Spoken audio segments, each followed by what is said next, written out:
This is the Awake Athlete Podcast. I'm Jessica Mikowski, mindset coach and plant-powered athlete on a mission to guide all who are ready to great heights in sports performance and life.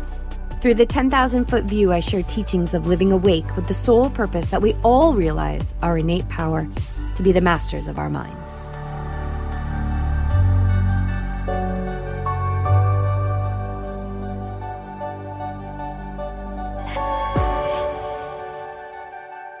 Hello.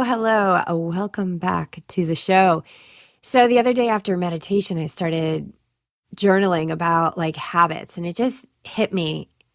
And I'm kind of speaking from ignorance because honestly, I've never read any of the books out there on habits. I just haven't. And it came to me the other day why I don't read about books about habits.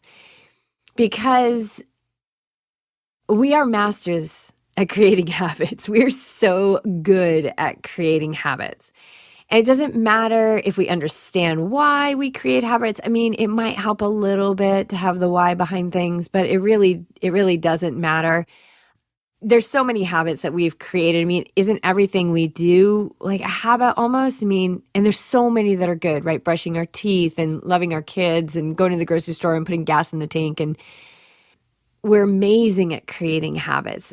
Where I think we get tripped up is, one, we're not aware that everything is a habit, like that we created it. And if we created it, that means we can not only create any habit we want, but we can stop feeding that one and we can end its creation, right? And we could create another habit.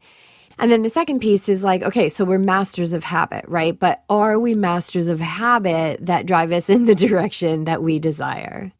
The goals that we want to achieve, the pace that we want to hit, the life that we want to live, the family we want to have, the money we want to have in the bank, whatever that is, are we creating habits that feed those so that they're just always in this stream of flow, which is really what we want. So if there's things that we want in our life, but we've got habits of behavior that move us in the opposite direction, we're just never going to achieve those things that we want. It's just, maybe, yeah, I guess so, right? Anything is possible. There's the hard way, the heavy way, and then there's the easy way or the light way.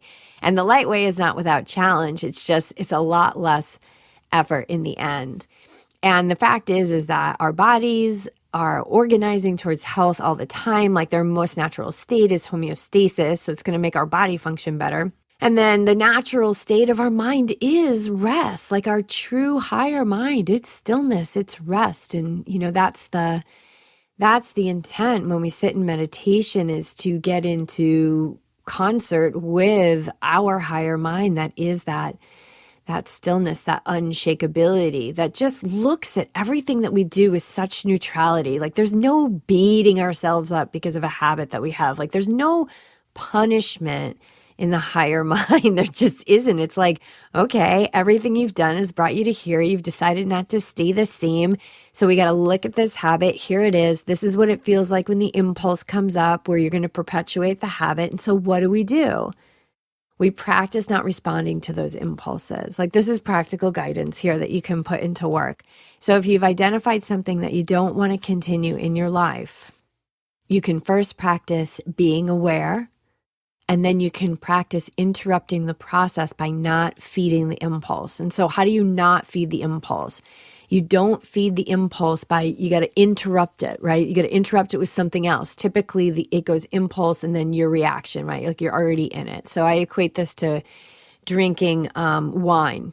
I used to drink 3 glasses of wine a night. Yeah, it started with 1 glass, and I used to write that on my doctor's, intake form all the time. And I remember one day I was like, that's it. I'm not lying anymore. So I put 3 glasses, and that brought this level of truth to it.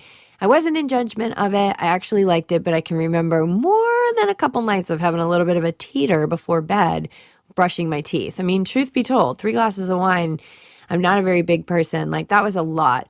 I can't even imagine. I'd probably throw up if I had that kind of wine now in my body. But it worked back then. But then I recognized the habit, and I was really getting into my meditation practice at the time. And it's so funny because I came into meditation saying, like, I don't want to give up my wine. I'm not going to give up swearing, and a couple other bargains and deals that I made when I agreed to start meditating, when I committed to sit. Here I was wanting to be clear. There was just this higher drive to be clear and feel rested for my meditations in the morning. And that began to outweigh the wine. And so I interrupted the process. And the first was just noticing like how fast that first glass of wine went down. Like that was such a habit. I didn't even taste it. I was on like total autopilot. So I started to slow that down. I started to also smell the wine. And some days I noticed that it would smell poisony, and some days it would smell absolutely delicious. And then I would put the wine, like I would put it up on the breakfast bar and I would just let it be there. A couple other things I did was like I poured smaller glasses. I would sip it. I took an extreme amount of mindfulness in with it. I like felt it in my mouth and down my throat, and I noticed if it burned and like, was that good? Did I want that? And I just really interrupted the process by bringing my awareness to inquiry about what I was doing. So I was really practicing mindfulness. Now, you can go into that, or you can just go into something super neutral like the breath, where you're just breathing, right? So here's where you want to feel your feet in your shoes and breathe through the impulse. Like, what is the truth of the impulse?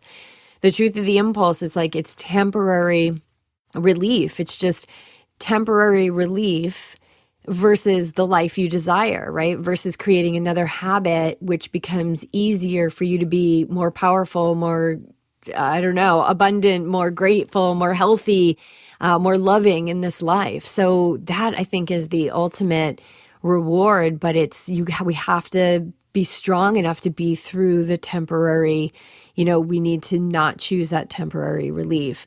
So the breath is the perfect tool, it's tied into our nervous system. It's the greatest interface there. It will help to balance the nervous system. And as we calm the nervous system, right, we're going to start secreting different chemicals from the brain. The parasympathetic nervous system is going to go up. The immune response from the sympathetic nervous system is going to start to go down. And we are going to have a different vibration. We're going to have a more peaceful vibration, a more calm vibration in that moment. And that's a much easier moment to choose away from the habit that we've been practicing that we don't want to practice anymore. So we're masters of habit. I hope this was helpful. Of course, always drop a message or anything, comment. If you're liking the show, like leave a review on anywhere you listen. That'd be super cool. Like it would be really cool for a lot of athletes to listen to this. And I know it's not your typical mind training, but it's living awake. It really is enlightenment as the path to optimal performance. And that's mastery. So, all right. Thanks for hanging with me for another episode. Peace out.